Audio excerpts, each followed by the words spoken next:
Talk to me. WSRadio.com. Welcome to Track Talk, your connection coast to coast and beyond in all the latest news, developments, stake race analysis, and interviews inside the world of thoroughbred horse racing. From California to New York, Florida, and Kentucky, we have you covered. It's post time, live from San Diego. It's Track Talk. And we welcome you from the WS Radio Network on a Sunday. We talk a lot about racing action from coast to coast, and we got it all today. Not as strong as it was yesterday, without any question about that, but it is what it is. And we begin by going to New York to check in with Hot Tommy D. Tommy D, top of the morning, how are you? Top of the morning to you, Felix, and everybody listening. Yeah, great day. Right now in New York, currently not raining where I am, but down in the city there could be a chance of rain today. But yeah, great day of racing yesterday. We saw some big racing. Roy H. showed up, proved me wrong yesterday on the track. Phenomenal job there, but great racing all around. We saw some horses get into the Breeders' Cup, make that secure their trip there with a win yesterday. So great racing. Keeneland, Santa Anita, and Belmont yesterday. We got some racing today. Overseas is where it's at. Over in France, there's a bunch of win-and-you're-in races for the Breeders' Cup. So that's where it is overseas. But we got a couple here in the States. I believe one at Belmont or two at Belmont and a couple at Keeneland today. Yeah, without any question. It won't be as packed as it was yesterday. 3 grade ones back at Belmont, 4 down at Keeneland, 1 at Santa Anita. Larry Zapp joins from Santa Anita at 8 or 9:02 on a Sunday morning on Track Talk. Zapper, top of the morning. Hey, good morning, Felix. And yeah, even though it slowed down a little today, there still is a lot of action at Belmont. There's the Grade 1 Spinster at Keeneland. And Santa Anita has a full race card of some competitive races, and I'm hoping we can do as well today at Santa Anita as we did yesterday. Gave the fans some nice winners, and hopefully we can do it again today. One of the horses you released back in New York, Complexity, just demolished that field. So a good take on that. Captain, you ready for Bear today? Oh, yeah, let's do this today. Good call yesterday on the awesome horse in the 8th yesterday. 10-1 morning line, bet down to 5-1, bet won like a good thing. Good job, Larry. Yeah, that was awesome anywhere. Yeah. It was literally. Yeah, it was. Thank you. Great call on Complexity. You had some really, really good calls yesterday. All right, so where's the action today? Where is the value, Tommy D., Larry Zapp, the captain? Where do you think the value might be? Should we sort of focus in at Santa Anita? And I heard that the 20-cent Rainbow Pick 6 returned 72 large yesterday. So that was a nice score for whoever had that one. But we go to Zapper, where do you think? I know that you looked all around the country. You're keeping your eye open down in Kentucky. You're keeping your eyes back open to New York, down in Florida. Where do you think there's some value today? Where would be a race that you would say, okay, this is the race I'm going to the track, this is the race I want to play, and this is the race where we're going to dive into? Ooh, that's a tough one, but, I think I can answer that.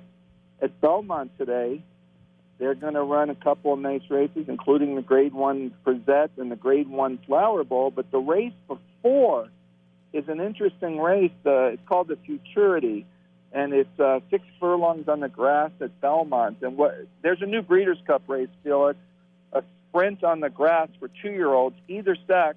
Brian Corner's colt won the race yesterday at Santa Anita. There's one at Keeneland today, and the one at Belmont goes as race 6, like I said. And if I'm going to really sink into a race today, I think it's going to be this race. It's a full field. Scratch the 8-horse Credit Swap. He's actually going to run at Keeneland in their prep race, and we can discuss their prep race too. But the horse I'm keying in on is the 11-horse Uncle Benny. This is a son of declaration of war for the very red-hot Jason Service. Yeah, he's the other Service, the brother of the guy who had Smarty Jones. He's winning 30% for the year. Wherever he goes, he seems to be hot.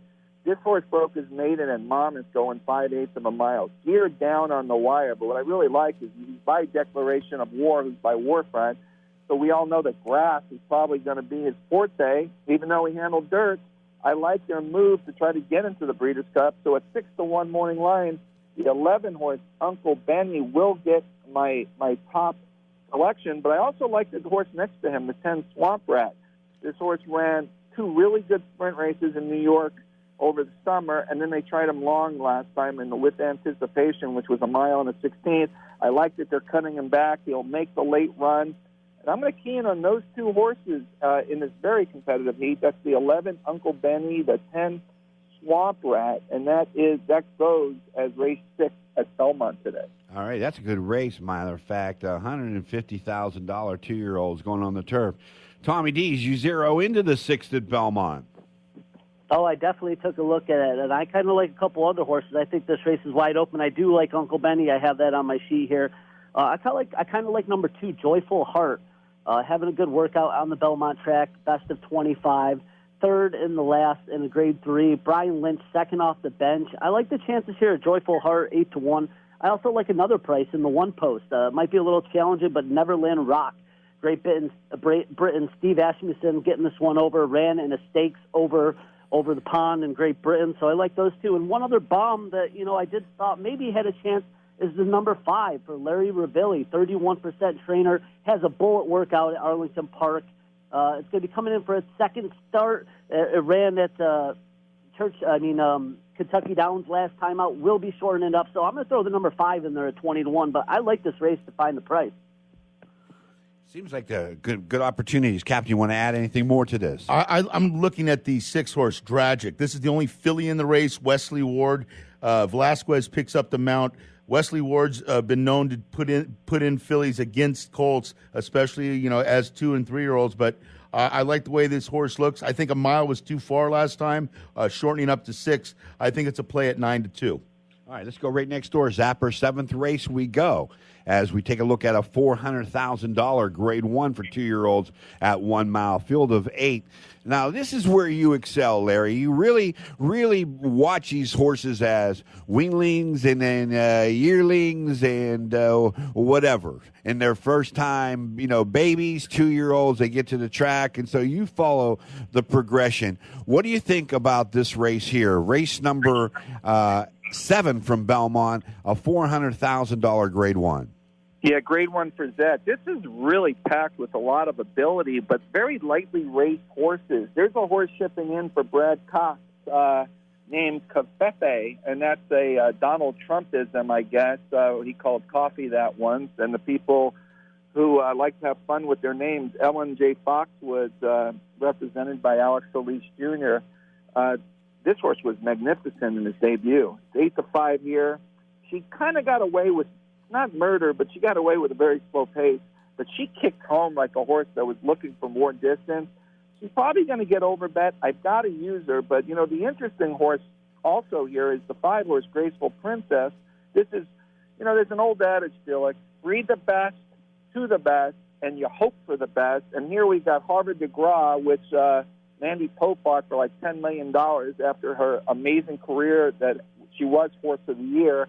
And you breed it to Top Stallion Tap It, and sometimes magic happens. And after her debut, Graceful Princess showed she won kind of geared down going a tough 7/8 of a mile. So she might have a little edge over Cafefe just for the fact that she's gone 7/8 and this race is a mile.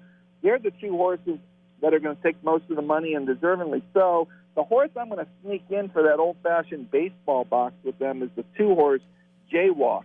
This is John Service.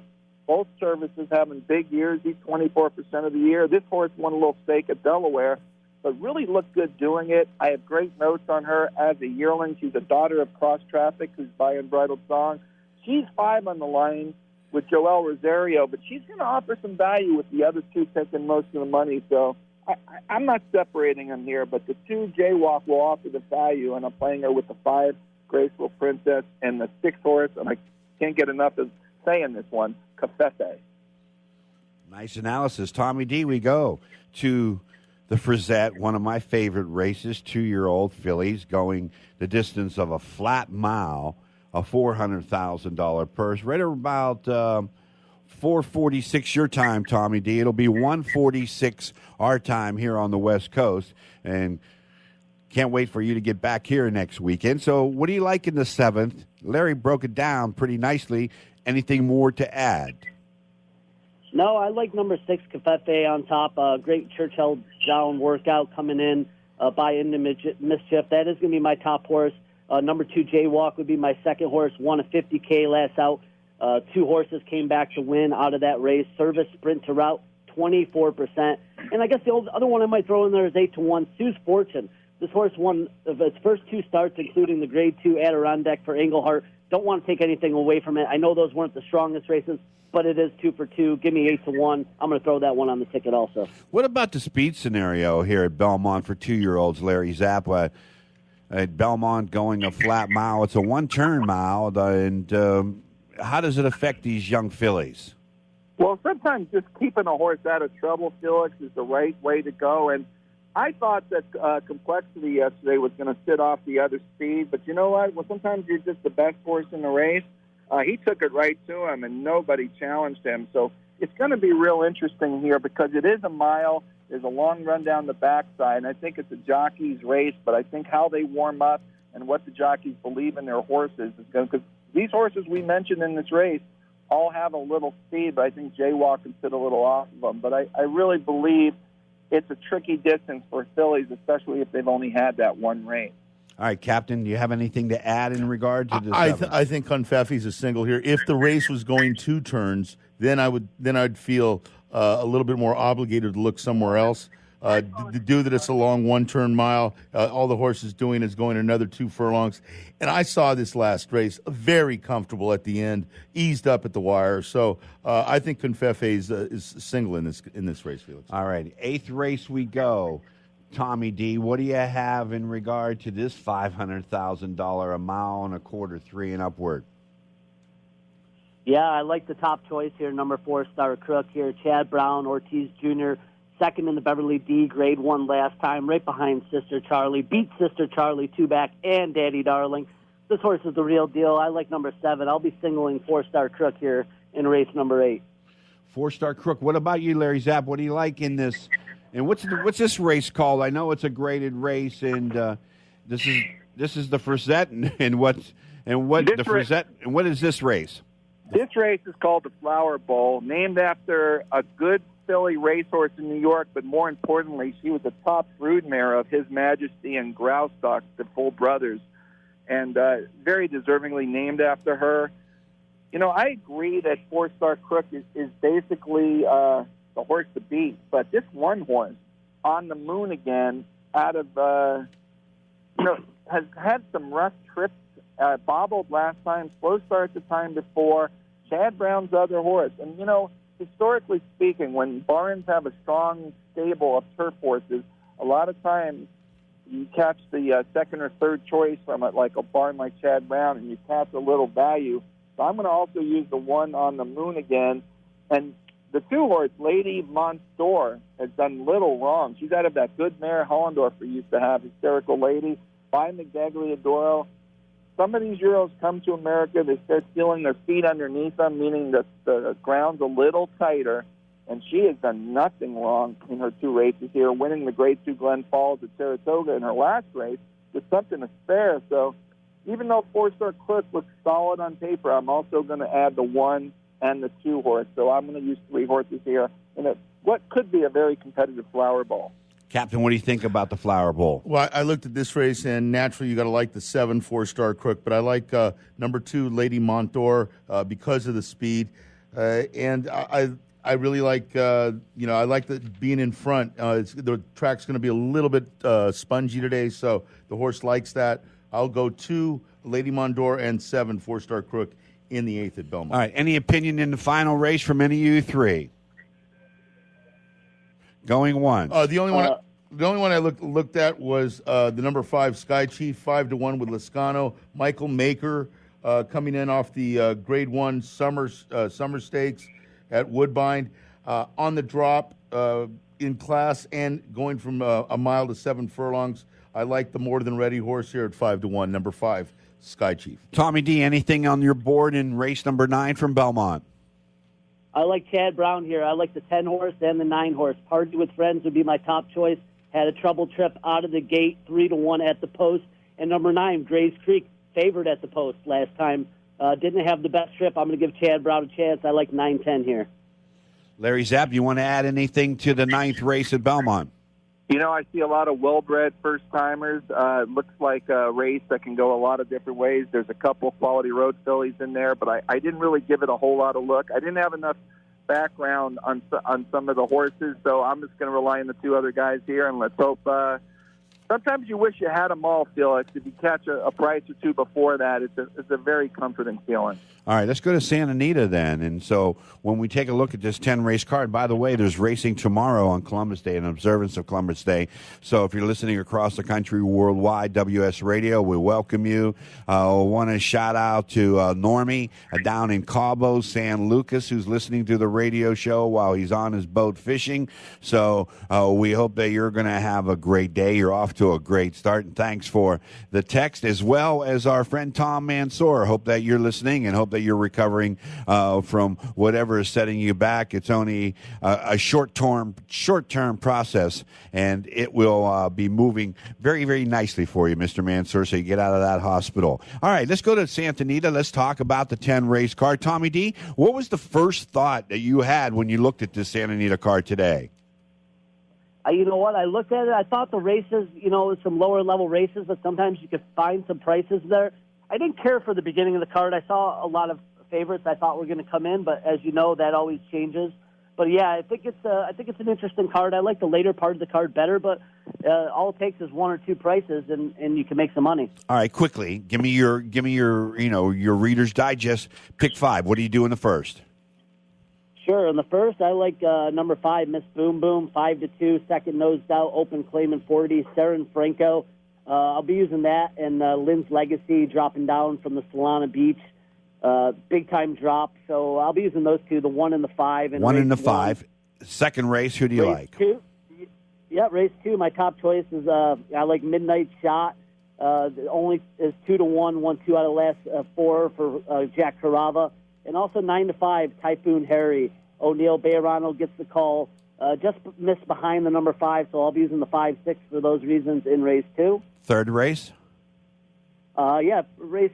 This one I thought maybe we could find a price, so my top choice was number 1, Go Ghetto, dropping down from an allowance. This was a trainer play, Justin Clark, 21%.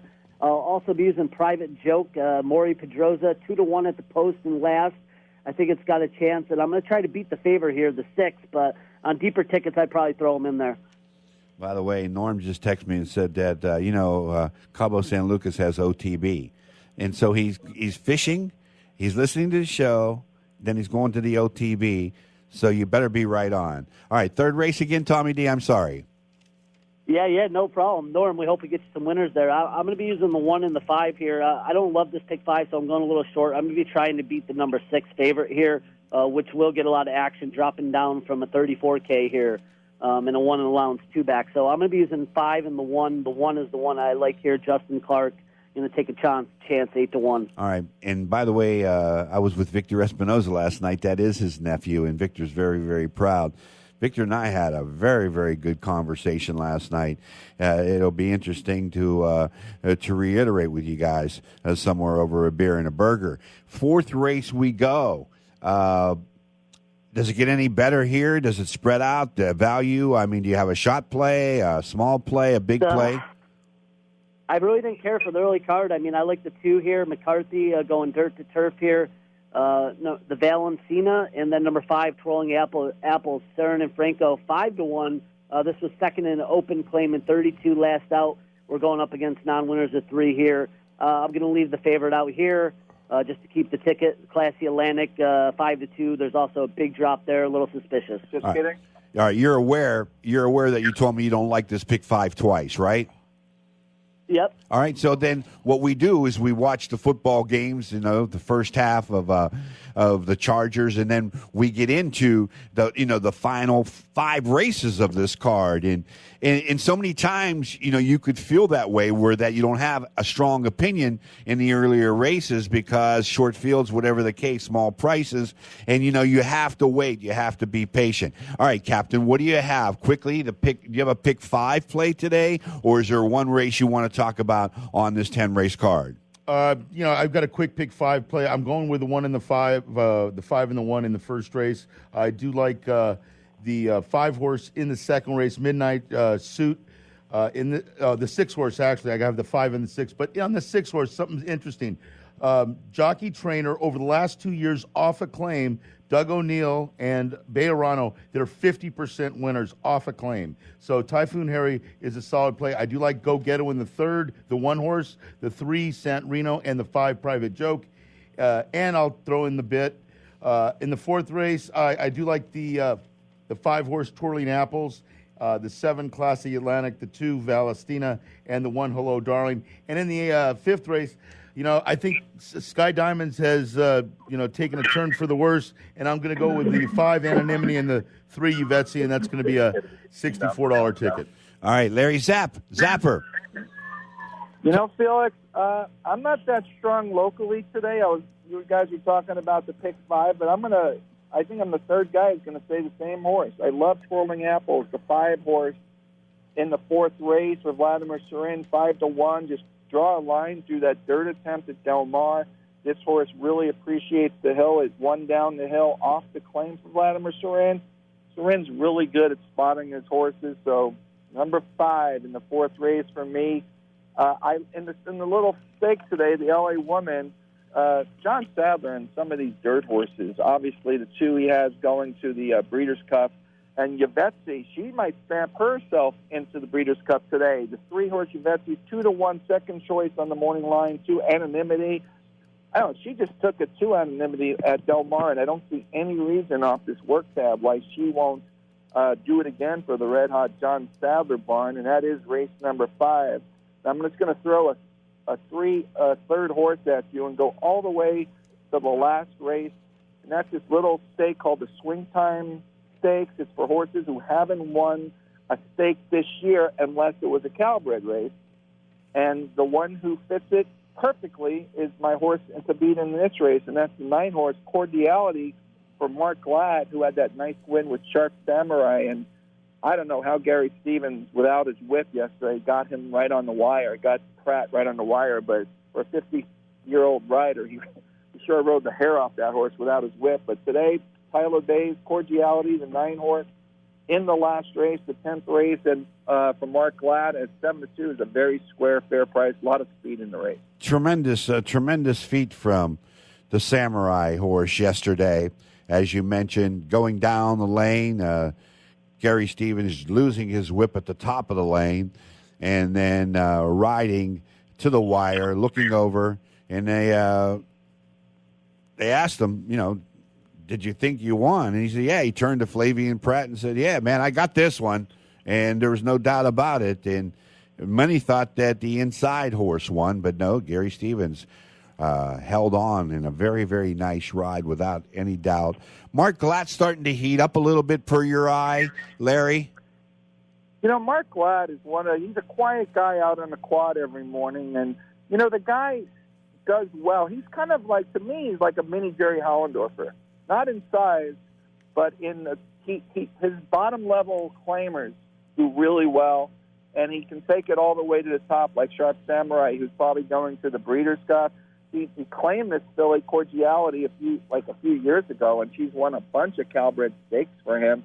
His dad, Ron Glatt, fine horseman, had been working for Molger and then went to work for Ruiz. The Mark got taught really well, and actually Mark's son is right there by his side almost every race, and he'll probably be the next Glatt that trains. But Mark Glatt, always be watchful over him, and you can catch him at a price. Mark Glatt has had a solid year, a solid couple of years, and one of the stronger barns in Southern California.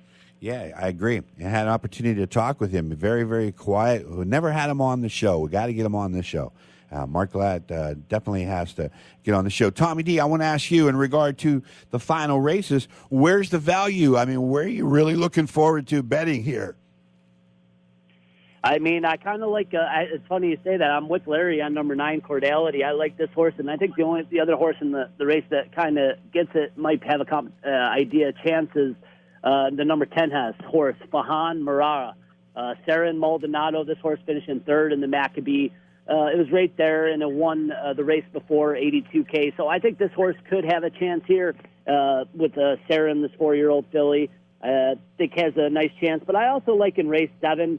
I like a first-time starter on the turf for McCarthy and Pratt. I love that combination. So Astonishing Tweet, number 5 in race 7. I expect that horse to come out and run a first big race today.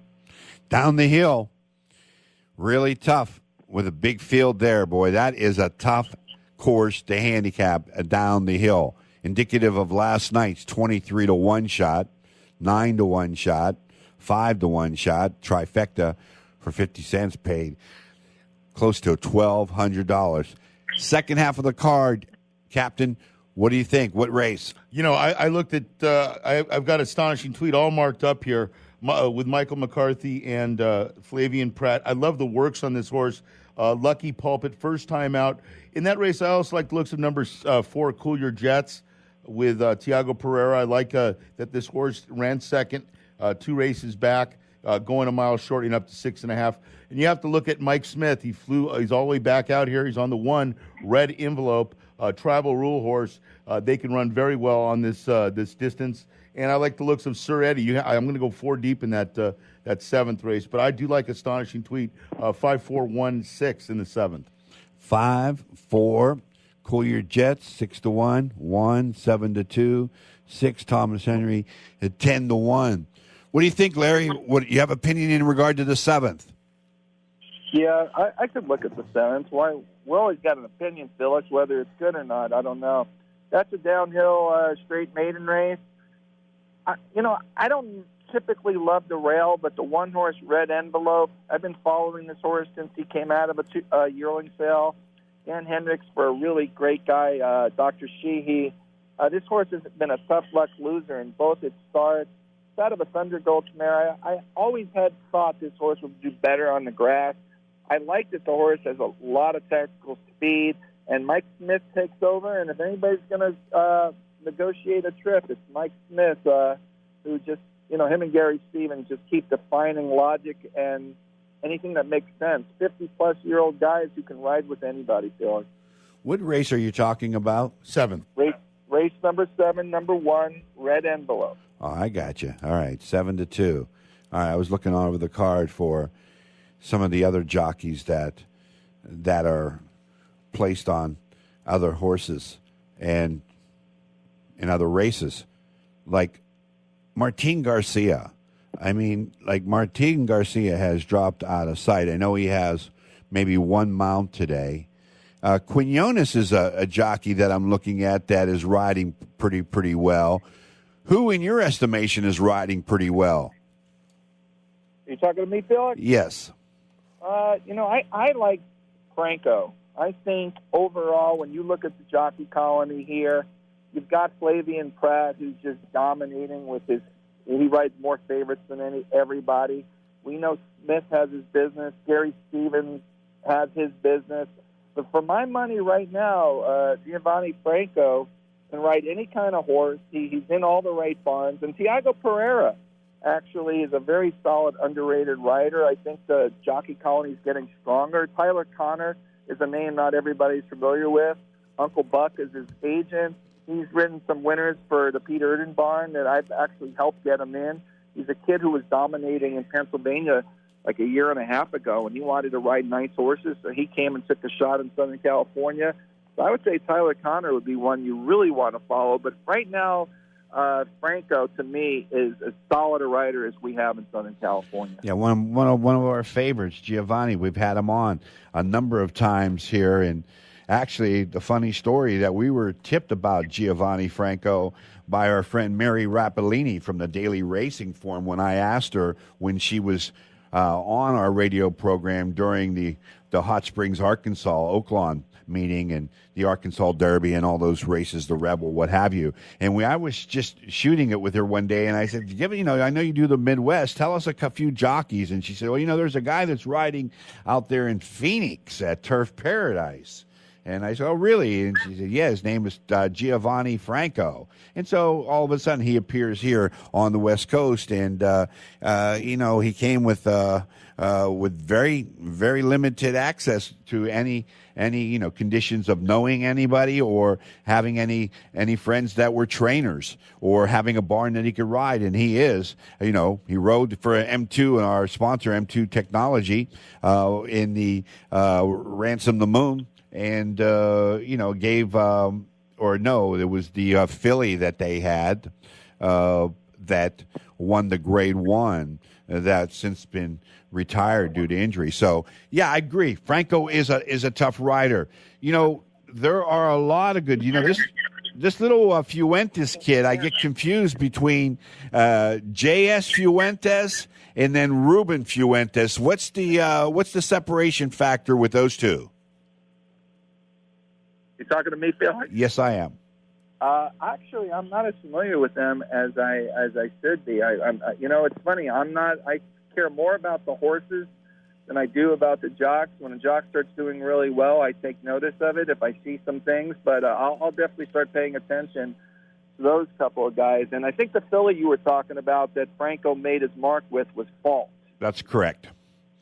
And rode a Grade 1 for Phil D'Amato, and that opened up the doors as Giovanni, and Giovanni and Tommy and I, we've conversed over at Del Mar on a number of occasions, and he's a very, very close friend, and, we love him. And I think he's riding. I don't know if is in that zone yet. I don't know how many races, Captain, has Giovanni Franco won at Santa Anita in the first, 2 weeks?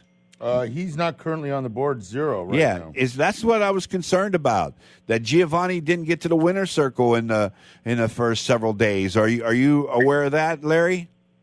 I'm seeing right here in today's form that he has 2 wins and 23 mounts. All right, so he has 2 wins. I don't think that includes you.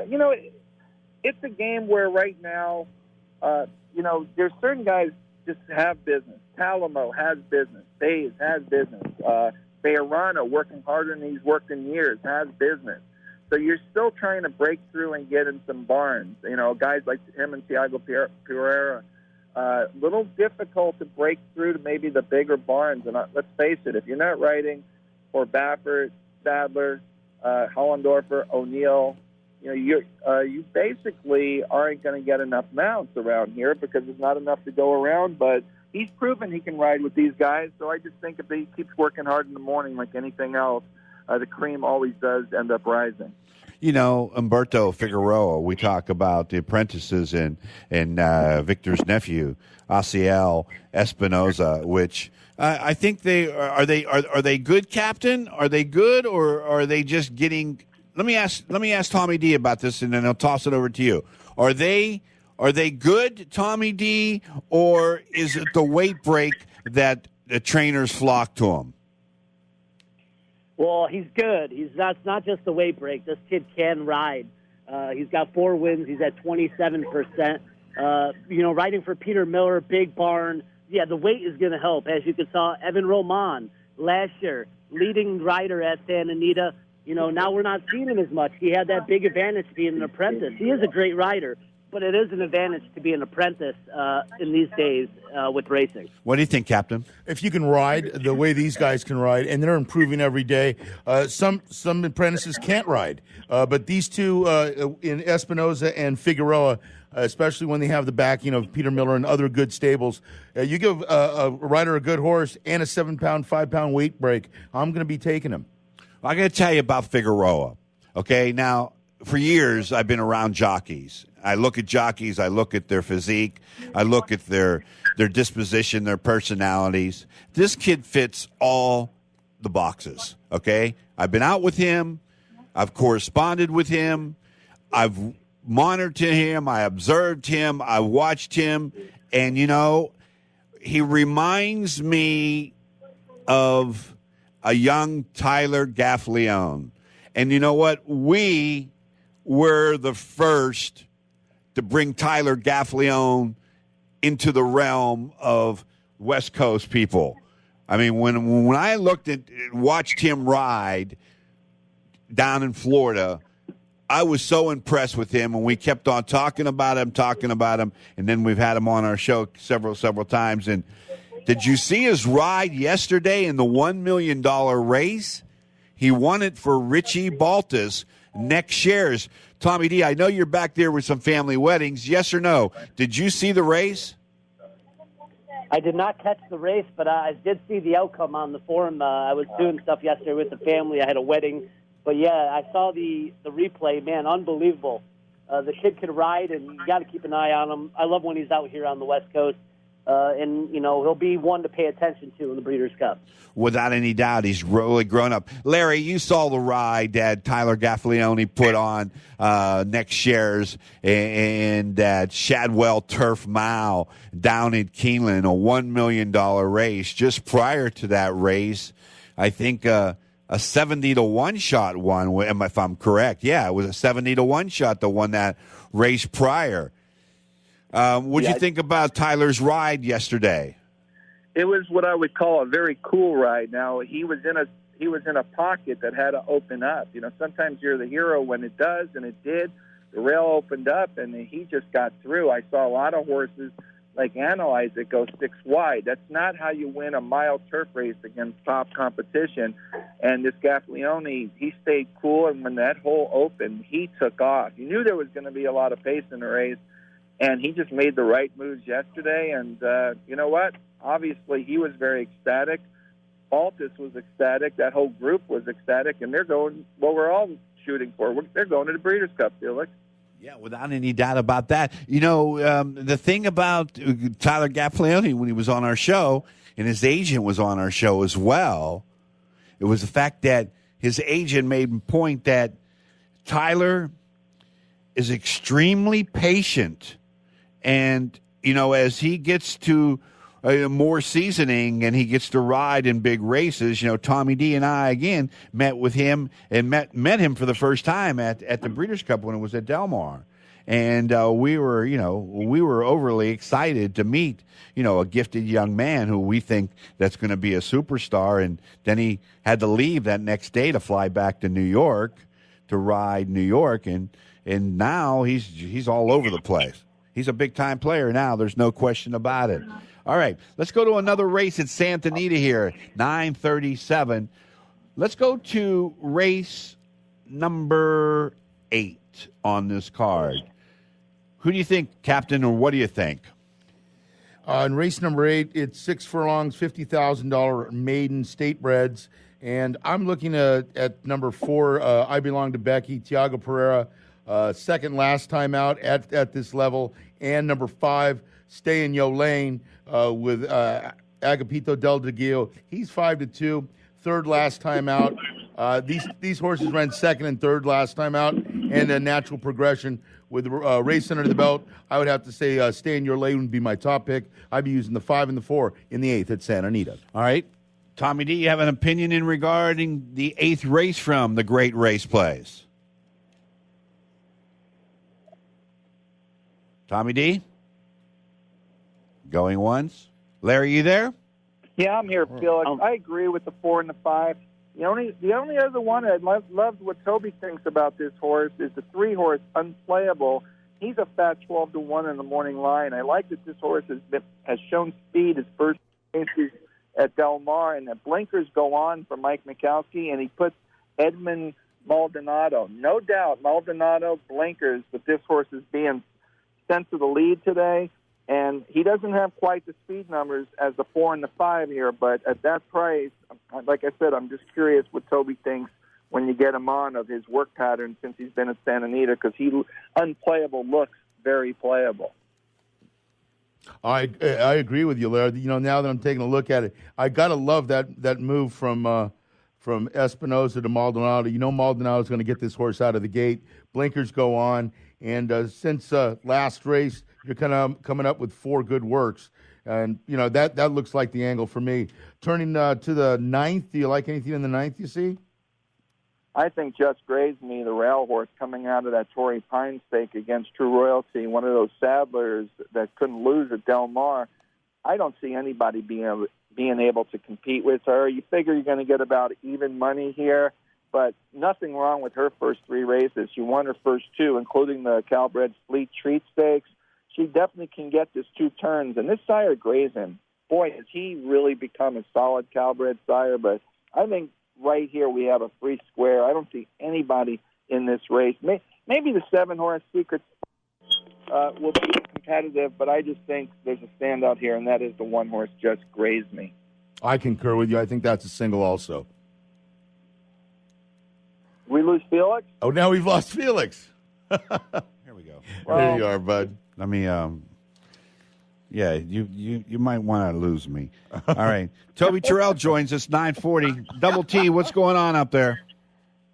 Well, we got a beautiful, brisk, little breeze in the air, picturesque morning here at Santa Anita Racetrack, and action all over the world in horse racing. You had history made earlier in the day over there at Longchamp with Enabled, an old familiar name from years ago. John Gosden of Bates Motel fame makes history with the filly repeating in the Arc just to kick the day off. Wow, that must have been pretty exciting. John Gosden, I can remember when John Gosden came here to Del Mar his first year. Boy, I'll tell you, isn't he Sir John Gosden now? He's Sir John Gosden and Terry Lipham, Bates Motel. I got that. Just memories. Wow. Like the corners of your mind is how the song goes, I believe. But, that's how we started the day off. And, of course, international racing and even national racing followers will keep tabs on the wonder mare, Winx. She also got the job done. A remarkable 28 straight. That's amazing. 28 straight. That's unbelievable. No, it's amazing. It's amazing, and it's mind-boggling. And the way she won last time out was incredible. I mean, there was no, no walk in the park and no just run over. She just ran perfectly. And to win 28 in a row on anything, I don't care if you're playing marbles or you're flipping coins, that's amazing. What do you have in regard to some of the maidens working today at Santa Anita? I know Larry wanted to ask you a couple questions. And let me see. We go to where's the maiden races today? Well, we got one in the 7th, right? Yes, that is the first one. Actually, you scroll down to race number 7. Yeah. And then that there's one in the 8th maiden race. race of the day. And then you got one in the 8th race. Correct. And then you're done. That's it. Easy game. Two maiden races back to back. So give us the maiden daily double. The maiden Santa Anita Daily Double, brought to you by Hank Williams Jr. And, hey, all my rowdy friends are coming over tonight. Well, the Steelers play the Falcons in the afternoon, so we can't do that. But what do you have in the 7th and the 8th race? Rockin' Randall Hank, and I'll tell you, the power of that song and that theme song and that opening, I think without any question at all, I just listened to it actually about 5 minutes ago just to get the blood racing. And, it's just amazing. You can't even really watch and appreciate the genius and, of course, the talent of Hank Jr. to drive it all home. Only he, I think, could drive it home. That's the key. They've tried to emulate that, and it just falls flat every single time. It's embarrassing. But with all that said, race number 7 down the hill, the gray horse, number 9, Sir Eddie, is overdue for a win. And I think down at Del Mar, they tried to route this horse, which was not a good idea. Cutting back today, no excuses. Tyler Bay's aboard. You can bet he'll be sending this horse out there, just like Joe Talamo did last night, where I kind of unfortunately went to sleep on us. on a $50 winner. You're just not supposed to get. You just don't even think about it. When you got an angle on a 25-1 shot, you just got to go with it. What was the angle? The angle was I was sitting with our good buddy Larry Zapp about 5-6 months ago. And, Felix, I remember the days when you used to carry that clipboard around that used to have all of my old top selections on it, because those old top selections will come through eventually, and usually at about 10 times the odds of when I actually pick the horses. We're sitting there, and it's one of the first 2-year-old races of the meet. And he's like, who do you like? I said, well, the most talented horse in this race is Courteous in a landslide. Big money Mike Smith. Never got the horse in the race that day, but lo and behold, the horse wanted the turf and got the turf yesterday and got home at $48. And, I'm just kind of sick about it because I had the horse picked third instead of on top, and you're just not supposed to do that. So, you got to learn from your mistakes, and it's never too late. You got to make today count, and hopefully not going to get any bombshells like that, I don't think, in race 7. But we're going to pick number 9, Sir Eddie, to win this race. Sir Eddie Tyler Bays, and I feel you, too. I feel you. I mean, looking at that race, and if you looked at that horse when he came onto the track, I look at all these horses when they come onto the track. I think it's very, very huge in order to go find out, how you just can't bet off numbers. You just got to take a look at these horses, and that horse looked just absolutely gorgeous yesterday. Matter of fact, I think a couple of guys rallied with it upstairs. I missed the trifecta. I used him as well as the 3. I used No Flavian Pratt and Hello Bubbles, or it would have been a score there, and I am sick about that. But the 6 looked like a playable horse just on looks yesterday. What do you have in race number 8? Well, this is these horses not going to take much to win this race. I would say one of 3 horses, maybe even 4 horses could win the race. From the rail out, Poppy C-Note could win. The race I heard, or the horse I heard you talking to Larry about a little bit before I came on here, number 3, Unplayable, I think is playable today. I see improvement coming with the blinkers on. Maybe enough improvement with the underrated Edwin Maldonado, who can really hustle him out there and get the money when the horse is live. He could win. Number 5, Stay in Yo Lane, got slammed at the start at Los Alamitos. The poor start definitely cost him in his first race, so he's got every right to improve. But like you're talking about which jockeys are hot, you got to talk about which trainers are hot, and Jerry Hollendorfer just made it look all too easy yesterday. Horse got hammered from 10-1 to 5-1 and just breezed home. Hopefully he's got the hot hand here and improves. Starring John Wayne, number 6, who I believe will be the live speed today. And by the way, in talking about live speed, ever since the mandate came down in California a year and 3 months ago, the start of the 2017 Del Mar meet is where these racetracks changed 100% to the slower and deeper and safer side. The track has been remarkably consistent for a year and 3. You talk about Wink's winning streak. This is a streak that I believe was broken yesterday. This racetrack at Santa Anita, without any question, was 100% different than it's been for a year and 3 months. If you were on the lead into that far turn with any horse at all, you were home to Rome. We'll see how the track is today. That's what happened yesterday? If you were on the front end, you got home? If you were on the front end, it was over. It was, I was actually, I saw it early on in the day. Just had a gut feeling. And, of course, you got to have the right sample size. And before you try to form an opinion like that, especially, like I said, talking about a year and 3 months here where I will tell you, I don't think this track has changed a bit. But all of a sudden, yesterday, I'm telling you right now, that track was 100% different. And here's the reason why, I believe. We had rain in the forecast. Yes, we had rain in the forecast on Wednesday. Never happened. But they did seal the racetrack in anticipation of that rain. I don't know if that had something to do with it or not, and they just didn't change that seal all the way, but I don't think that's the explanation. I don't know what it was, but I'm telling you right now, you go and watch all those races yesterday. If you had any live speed at all by the far turn, you were home.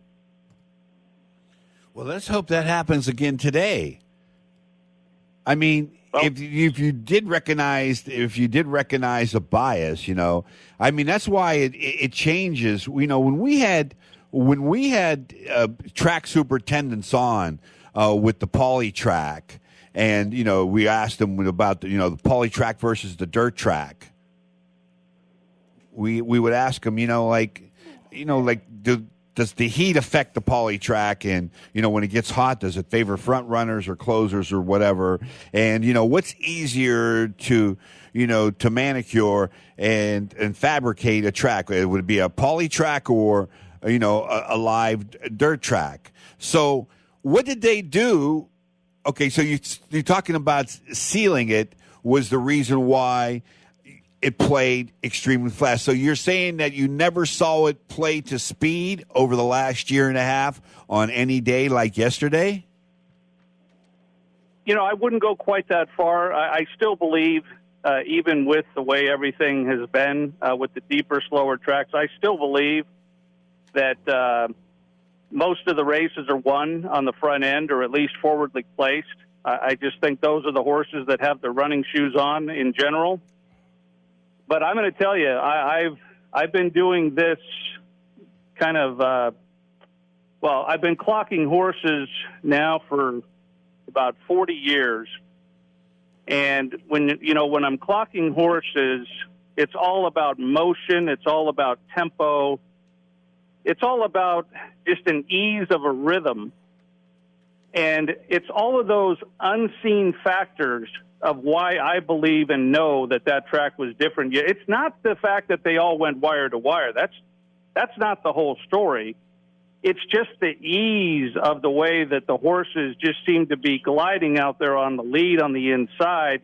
And it was just a feel that I had that was just a feel that I haven't had in a year and 3 months.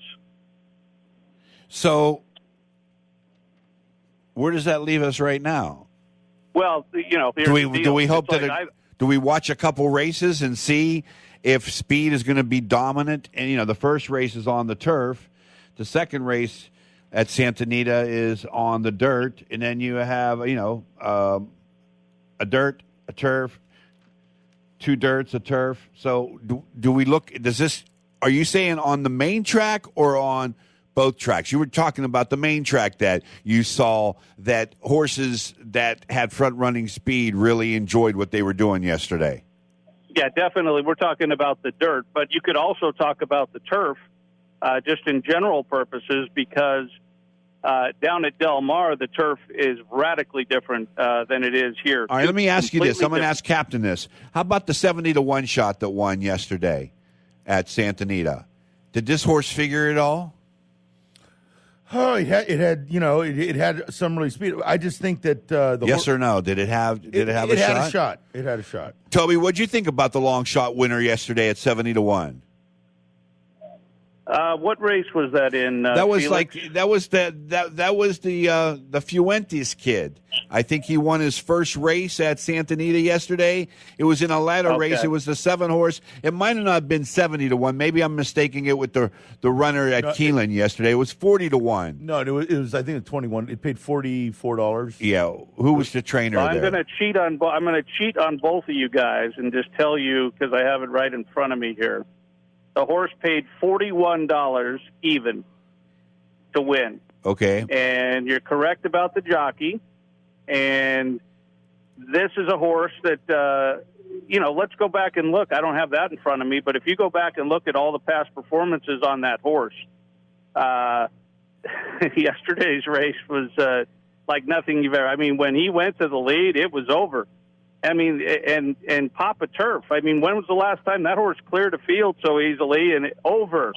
And then, Awesome Anywhere wasn't necessarily on the lead, but you could just tell around the turn he was challenging for the lead, and it was over. So, I mean, it's just a subjective call on my part. Don't get me wrong. I mean, there's nothing that's going to be proven. It's just my opinion. It's my feel for what I saw. But it was great. Now, as far as the question that really counts here is what you just said. Well, what about today? Well, I've been asked that question thousands of times about how a racetrack is, how it's going to play, like the morning of all the people out here. And that answer is never going to change. You have to watch a race or two. All bets are off on assuming that a racetrack today would be like the one yesterday. But I think that what's so shocking to me is that, honestly, in the last year and 3 months, I really didn't even need to answer the question. I believe we had the most consistent racetrack I've probably ever seen in all of my years out here in Southern California. Where? It's Santa Anita? Santa Anita and Del Mar. I don't know about Del Mar, and I would have to disagree with you. What made you think that Del Mar? Well, maybe I won't disagree with you because you're right. The racing was very, very good. The track was very, very consistent.